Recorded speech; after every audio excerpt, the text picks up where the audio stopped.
Assalamualaikum warahmatullahi wabarakatuh. Bismillah, alhamdulillahirrahmanirrahim. Wassalatu wassalamu ala sayyidina Muhammadin walal mu'allifu rahimahullahu ta'ala wa nafa'ana bi'ulumihi wa fatahana bifudhihi fid din wa dunya wal akhirah. A'udzu billahi minasyaitonir rajim. Bismillahirrahmanirrahim.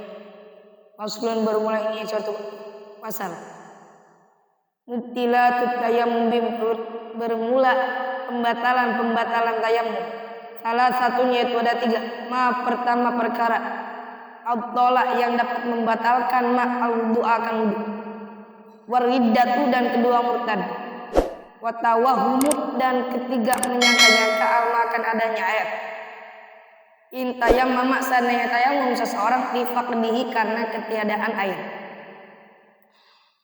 Bismillah. Pasal ini menjelaskan tentang pembatalan tayamum. Yang mana tayamum ini sudah dijelaskan oleh rekan saya sebelumnya. Jadi pembatalannya ialah ada 3. Pertama ialah sesuatu atau perkara yang dapat membatalkan wudu, seperti keluarnya sesuatu dari 2 lubang, ialah kubur dan lubur, kemaluan depan, kemaluan belakang. Mau itu angin, mau itu selainnya angin, ialah membatalkan wudu, sekaligus membatalkan tayamum. Apabila kita sudah tayamum, kita mengeluarkan sesuatu dari 2 lubang seperti kencing atau keluar angin, maka tayamum kita batal atau wudu kita pun batal. Kemudian yang kedua ialah murtad. Apa itu murtad? Murtad itu keluar dari agama Islam. Keluarnya kita dengan melanggar aturan yang dilarang oleh agama, aturan yang dapat mengeluarkan kita dari agama Islam, seperti kita tidak percaya atau tidak iman dengan Allah, tidak iman dengan kitabnya, itu bisa mendatangkan murtad. Semoga kita semua dijaga oleh Allah dari murtad. Na'udzubillah. Wa tawahumul ma'a intayamma li faqdihi. Dan yang ketiga membatalkan tayamum ialah menyangka adanya air. Seandainya kita tayamum karena ketiadaan air. Nanti kita tayamum ketiadaan air, bukan karena sakit. Sedang ketiadaan air, di mana-mana tidak ada air, kemudian kita tayamum. Tapi setelah tayamum kita menyangka, ada air di sana. Kemudian tayamum kita dari waktu itu, pada ketika itu tayamum kita batal. Jadi kesimpulannya, yang membatalkan tayamum ada 3 perkara. Pertama, sesuatu atau perkara yang membatalkan wudu, dan yang kedua murtad, yang ketiga menyangka adanya air ketika kita tayamum dalam keadaan ketiadaan air. Lanjut pasal yang kedua, faslun, bermula ini suatu pasal. Alladzi yaqulu, bermula sesuatu yang dapat menjadi suci.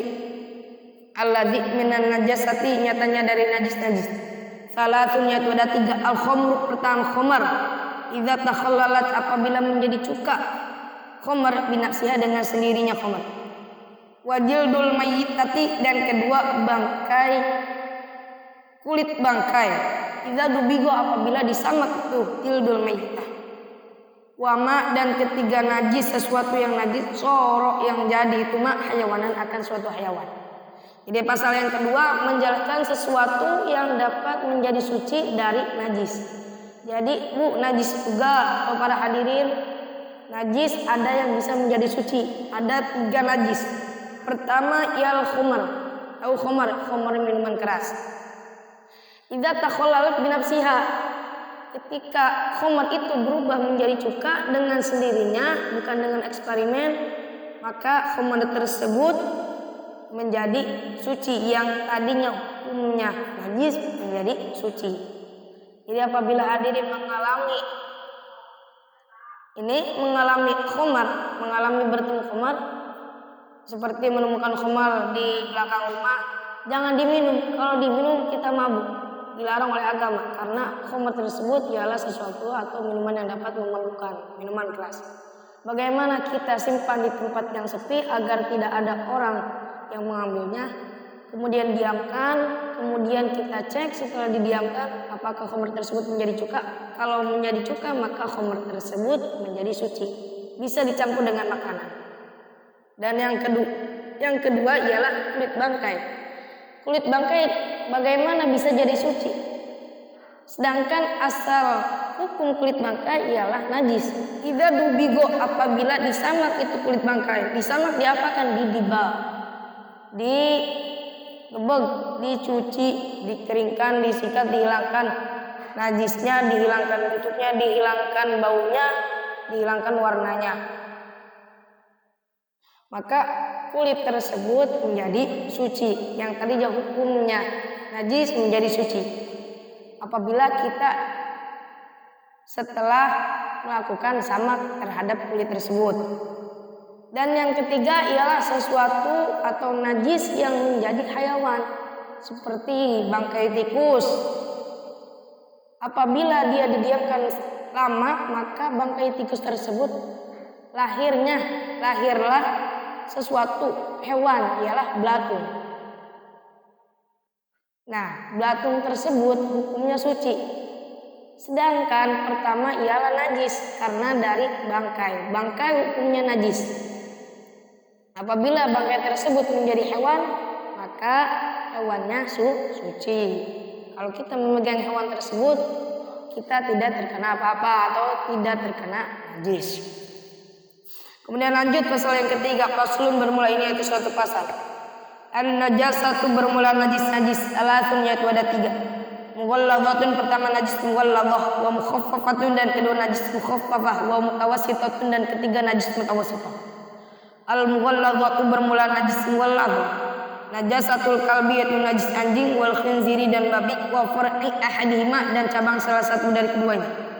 Wal mukhaffafatu dan bermula najis mukhaffafah. Baulus sobiyyi yaitu air kencing anak kecil, alladzi lam yut'am yang belum makan sobi ghairal labani selain ASI. Walam yablugh dan belum sampai si sobi al haulaini akan 2 tahun. Wal mutawassitatu dan bermula najis mutawassithah sairun najasati yaitu sisanya najis. Kemudian pasal yang ketiga ialah menjelaskan najis menurut Islam mazhabul Imam Syafi'i.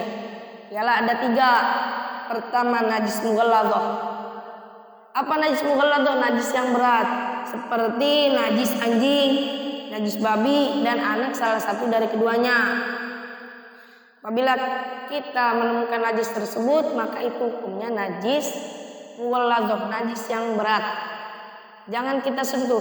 Kalau kita sentuh maka kita terkena najis mughalladhah. Kemudian ada najis mukhaffafah. Najis mukhaffafah itu najis yang ringan. Ialah baulus sobi, air kencing anak kecil, alladzi lam yut'am ghairal labani walam yablugh al haulaini yang belum makan selain ASI dan juga belum sampai 2 tahun. Apabila kita mempunyai anak kecil atau para hadirin mempunyai anak kecil, kemudian anak kecil tersebut kencing di pakaian kita atau di badan kita, maka kita terkena najis mukhaffafah. Tapi anak kecilnya yang belum makan selain ASI dan juga belum 2 tahun, maka air kencingnya dihukumi najis mukhaffafah, najis yang ringan. Dan najis yang ketiga wal mutawassithah, najis mutawassithah. Apa najis mutawassithah? Sairun najasati, sisanya najis seperti darah, bangkai, seperti nanah, seperti muntah, itu najis. Kotoran hewan, kotoran manusia itu najis mutawassithah, najis pertengahan antara mukhaffafah dan mughalladhah. Kesimpulan dari pasal ini ialah menjelaskan atau menerangkan najis menurut Islam mazhabul Imam Syafi'i ada 3, mughalladhah, mukhaffafah, mutawassithah. Kalau mughalladhah ialah najis anjing dan babi dan anak salah satu dari keduanya. Dan mukhaffafah ialah najis anak kecil, air kencing anak kecil yang belum makan selain ASI dan belum sampai 2 tahun. Dan ketiga najis mutawassithah, sisanya najis seperti darah, muntah, nanah, dan juga bangkai, kotoran hewan, kotoran manusia, dan lain sebagainya. Lanjut, pasal selanjutnya, faslun bermula ini yaitu suatu pasal. Al-mughalladzatu bermula najis mughalladzah. Tathuru yaitu bisa jadi suci mughalladzah bisa ghusalatin dengan 7 basuhan. Ba'da izalati ainiha setelah menghilangkan ainiyahnya atau bentuknya najis mughalladzah. Ihdahuna bermula salah satu dari mughalladzah. Bermula salah satu dari sabtu ghusalat. Biturabin yaitu dicampur dengan debu. Wal mukhaffafatu dan bermula najis mukhaffafah tathuru yaitu bisa jadi suci mukhaffafah birasyil ma'i dengan mencipratkan air alaihi atas mukhaffafah ma'al ghalabati serta meratakan wa izalati ainiha dan menghilangkan bentuknya najis mukhaffafah. Wal mutawassitatu dan bermula najis mutawassithah tan qasimu yaitu nerima terbagi mutawassithah anak ismain atas 2 bagian. Ainiyatun tegasnya pertama ainiyah wa hukmiyatun dan kedua najis dan kedua mutawassithah hukmiyah. Al ainiyatu bermula mutawassithah ainiyah allati laha yang itu tetap bagi allati ainun bermula bentuk warihun dan bau wa tahmun dan rasa. Fala budda maka tidak boleh tidak min izalati launiha dari menghilangkan warnanya ainiyah wariha dan baunya ainiyah wa tahmiha dan rasanya ainiyah. Wal hukmiyatu dan bermula najis mutawassithah hukmiyah allati la launa yang tidak ada rasa allati yang tidak ada warna allati wala riha dan tidak ada bau allati wala ta'ma dan tidak ada rasa allati yakfika yang cukup engkau jariyal ma'i akan mengujarkan air aneh atas mutawassithah hukmiyah.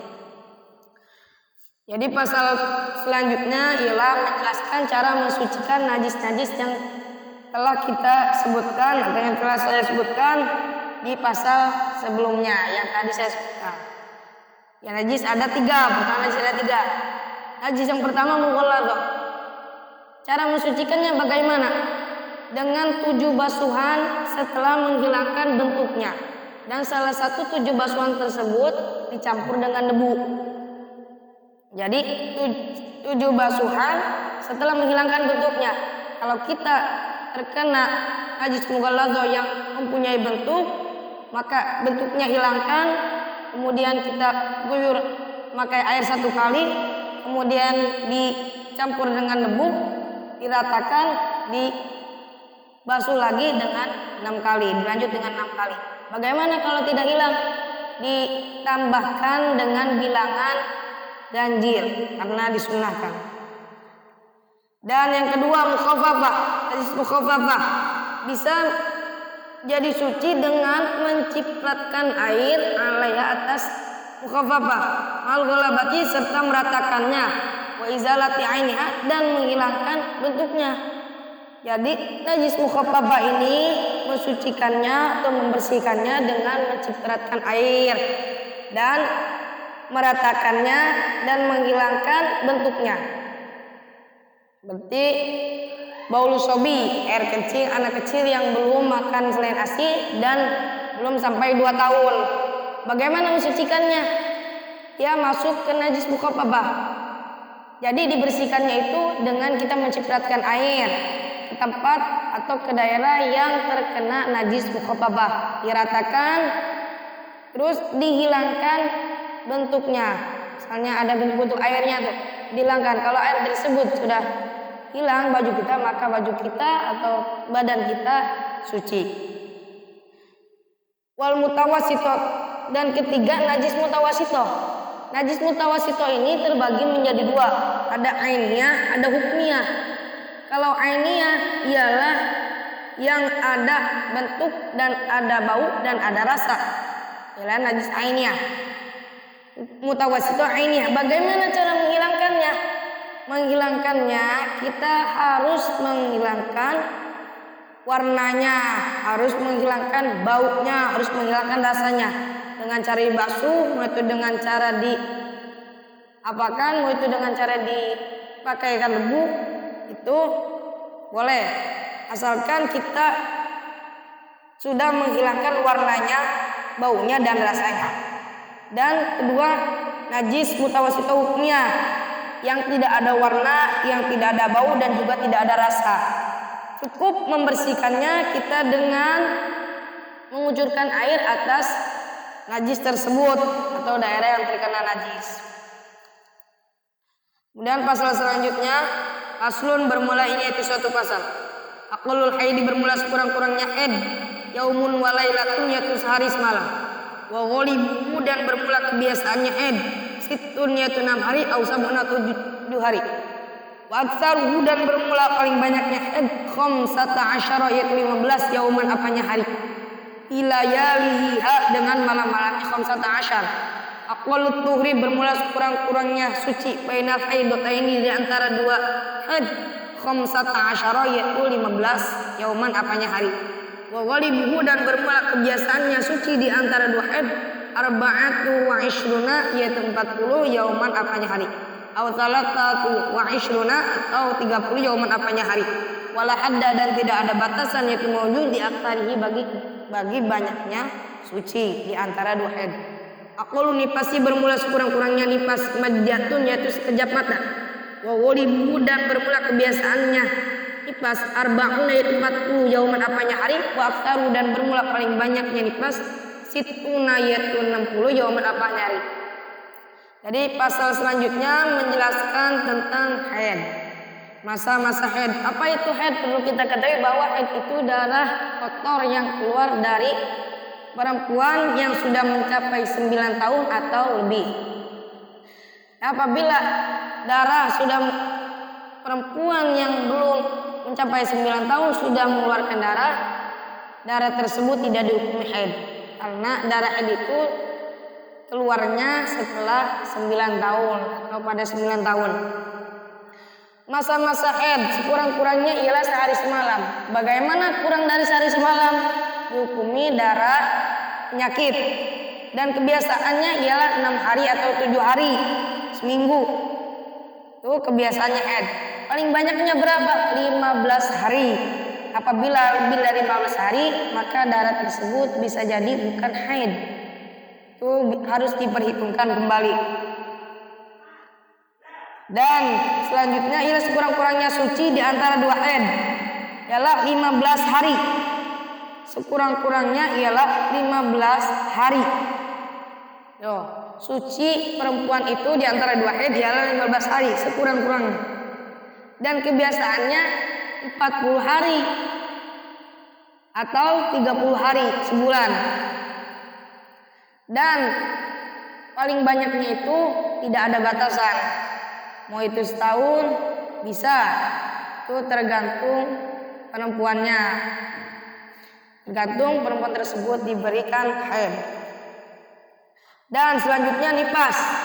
Nifas apa sih? Nifas itu darah yang keluar setelah melahirkan. Jadi sekurang-kurangnya masa keluarnya nifas ialah sekejap mata. Hanya keluar setetes gitu. Itu kurang-kurangnya. Setelah melahirkan kemudian dia mengeluarkan darah, maka darah tersebut darah nifas. Itu darah nifas ialah darah yang keluar setelah melahirkan. Kebiasaannya ialah 40 hari dan paling banyaknya 60 hari. Sekian, karena waktunya sudah mulai malam. Sekian yang saya sampaikan. Mudah-mudahan bermanfaat. Billahi taufiq wal hidayah. Wassalamualaikum warahmatullahi wabarakatuh. Wallahu a'lam bishawab.